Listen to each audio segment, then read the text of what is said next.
The funeral home smelled like lilies and lies. I sat in the front row, staring at Dad's casket, while behind me the whispers grew louder with each passing minute. Aunt Veronica held court in the back, her stage whispers designed to carry. Of course she's sitting up front like she belongs there, Veronica hissed to anyone who'd listen. Acting like the grieving daughter when we all know the truth. I kept my eyes forward, my hands steady on the eulogy I'd written. 26 years of being Martin Cole's daughter, and now, at his funeral, my aunt wanted to strip even that away from me. The service passed in a blur. I managed to deliver the eulogy without breaking down, sharing stories of Dad teaching me to ride a bike, helping with science projects, sitting through my terrible violin recitals with a proud smile. Normal father-daughter memories that Veronica apparently thought I didn't deserve. It wasn't until the reading of the will 3 days later that she made her move. Mr. Harrison, Dad's lawyer for 30 years, sat across from us in his mahogany-lined office. The will was straightforward. Dad had left everything to me. The house, the investments, his company shares. Not a fortune, but enough to ensure I'd be secure. This is fraudulent. Veronica shot to her feet before Mr. Harrison even finished reading. She has no right to any of it. Mrs. Blackwood, the lawyer said patiently. Martin's will is quite clear. Martin was deceived. She pointed at me with a manicured nail that looked like a weapon. She's not his biological daughter. She's adopted. I have proof. The word hit me like a physical blow. Adopted? I looked at Mr. Harrison, waiting for him to laugh, to tell Veronica she was being ridiculous. Instead, his face remained carefully neutral. What proof? I heard myself ask. Veronica smiled triumphantly, pulling out a folder she'd clearly been saving for this moment. Letters. From your mother to her sister, discussing the adoption. How they couldn't have children, how they were going to get a baby through private channels. She spread the letters across the desk. Mom's handwriting, faded but recognizable. I scanned them quickly, my heart sinking with each word. They were vague, talking about arrangements and finally having our baby, but they could be interpreted as adoption references. Even if this were true, Mr. Harrison interjected, it wouldn't invalidate the will. Martin clearly considered Meredith his daughter. Legally, adopted children only inherit if specifically stated in the will, Veronica interrupted. He left everything to his daughter. If she's adopted, she's not legally his daughter unless he formally adopted her. And I've checked, there are no adoption papers. No legal documentation. She's been perpetrating a fraud for 26 years. That's insane, I said, but my voice sounded weak even to me. Dad never said anything about adoption. Of course he didn't. He was probably too ashamed to admit he'd been tricked. Veronica gathered her letters. I'm contesting this will. As Martin's only living blood relative, everything should come to me. You haven't seen Dad in 15 years. I protested. You didn't even know he had cancer until I called you. Blood is blood, she said coldly. And you're not blood. I demand a DNA test. Let's settle this scientifically. Mr. Harrison tried to intervene, but I was already nodding. Fine. Let's do it. When the test proves I'm Dad's daughter, I want this harassment to end. Veronica's smile was predatory. Oh, sweetie. When the test proves you're not, I want you out of my brother's house within 24 hours. The DNA test was scheduled for the following week. I spent those days going through photo albums, searching for resemblances I'd never questioned before. Did I have Dad's eyes? His nose? Or had I just seen what I expected to see? I also went through Mom's things more carefully. She died 5 years ago, and I'd kept most of her papers in storage. If there were adoption documents, they'd be there. What I found instead made my blood run cold. More letters, but these weren't about adoption. They were about fertility treatments. Expensive, experimental procedures. And bills, so many bills. All dated around the time of my birth. IVF. I whispered to the empty storage unit. They did IVF? That would explain the vague letters about arrangements and getting a baby. Not adoption, assisted reproduction. But why hadn't they ever told me? The day of the DNA test, Veronica arrived at the clinic like she was attending a gala. Designer suit, full makeup, even a photographer, to document the moment truth prevails. Ready to admit defeat? She asked sweetly as we waited. Veronica, what happened between you and Dad? I asked suddenly. Why did you hate each other so much? Her face tightened. That's none of your business. If you're about to take everything he left me, I think I deserve to know. She was quiet for so long I thought she wouldn't answer. Then, Martin was always the golden child. Got everything handed to him. The business degree, the trust fund, our parents' attention. And me? I got shipped off to boarding school and forgotten. That's why you're doing this? Jealousy. It's justice, she snapped. He got everything in life. I deserve something in death. The nurse called us in before I could respond. The test itself was simple. A cheek swab, some paperwork, promises of results within a week. 1 week until you're exposed, Veronica said as we left. I'd start packing if I were you. I spent that week with a private investigator named James Chun, who came highly recommended for sensitive family matters. If Veronica wanted to dig into the past, I'd dig deeper.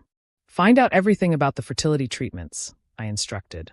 And while you're at it, look into Veronica Blackwood. Something about this feels wrong. James nodded, taking notes. Any specific concerns about your aunt? She's too confident, I said. Like she knows something I don't. And those letters, how did she even get them? Mom's sister died years ago. I'll look into it, he promised. The call came on a Thursday morning. Mr. Harrison's voice was strange, almost amused. Meredith? The results are in. I think you should come to my office. And bring your investigator. Veronica was already there when I arrived, practically vibrating with anticipation. She'd brought her own lawyer, a sharp-looking man in an expensive suit. Finally, she said, let's end this charade. Mr. Harrison opened the envelope with theatrical slowness. His eyebrows rose as he read, then rose higher. He looked at me, then at Veronica, then back at the paper. Well, Veronica demanded. The results are interesting. He cleared his throat. Meredith Cole is confirmed to be the biological daughter of Martin Cole with 99.99% certainty. The room went silent. I felt relief flood through me, but Veronica had gone pale. That's impossible, she whispered. Check again. There must be a mistake. There's no mistake, Mr. Harrison continued. However, there is something else. Ms. Blackwood, the laboratory ran a familial match test as standard procedure to confirm biological relationships between all parties. And, her voice was sharp now, worried. You share no DNA with Meredith Cole. In fact, you share no DNA with the Cole family at all. The silence that followed was deafening. Veronica's lawyer shuffled papers nervously. I stared at my aunt. Was she even my aunt? Trying to make sense of what I was hearing.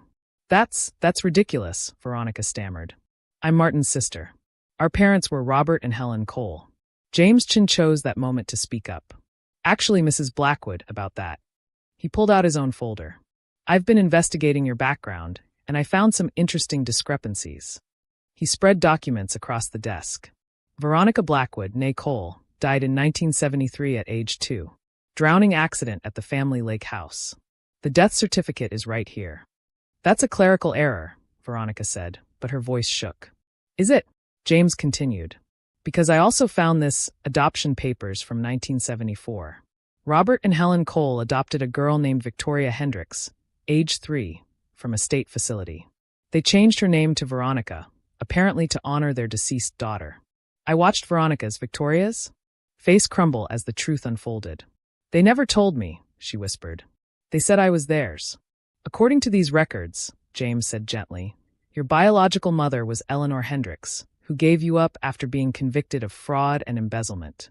You were in foster care for a year before the Coles adopted you. The irony was staggering.